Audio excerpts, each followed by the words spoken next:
school sports and after-school activities, there's just no time to make a home-cooked meal every day. It's just so much easier to go out or get delivery.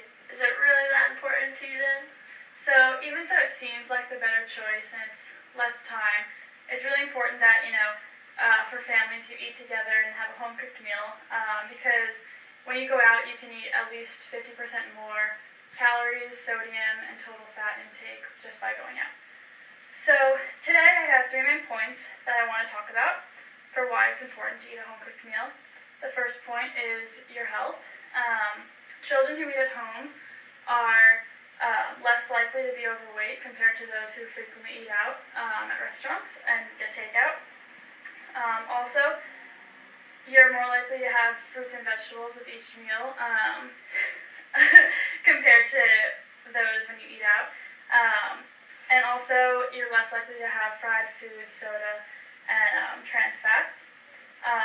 And like I said before, if you eat 50% more calories, if you frequently do that, it'll add up for both kids and adults. So it's just more likely to gain weight, which is not good for your health. And also, a big important part of eating at home is the nutrients that you get from your meals.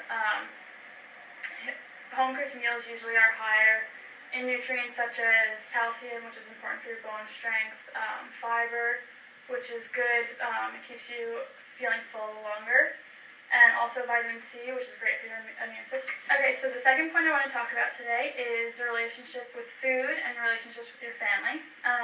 For example, teens whose families eat together and eat home-cooked meals are less likely to do drugs and drink alcohol and smoke cigarettes.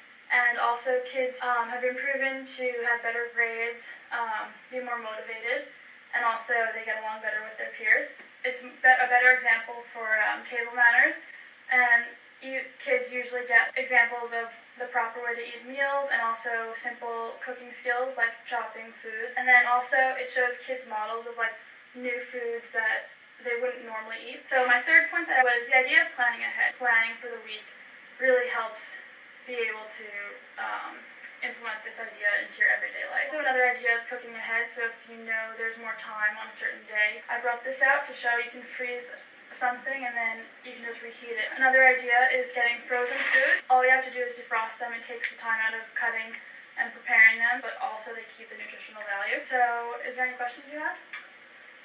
In theory, it sounds like a good idea, but on busy nights, it seems impossible. So really the key to that is, like I said before, planning, and also choosing a night in your schedule that you know you're less busy. Start by that 1 or 2 nights a week. What if my family doesn't like my cooking compared to store-bought food bought at a restaurant?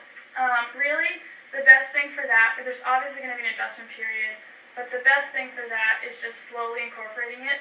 If you do a big shift from eating out all the time to stopping cold turkey, then you're going to have a problem. But if you slowly introduce the idea, your kids and your family will get used to just the idea of having a home-cooked meal. So really, in closing, just my 3 main points for your health, your relationships with the food and your family, and also planning ahead.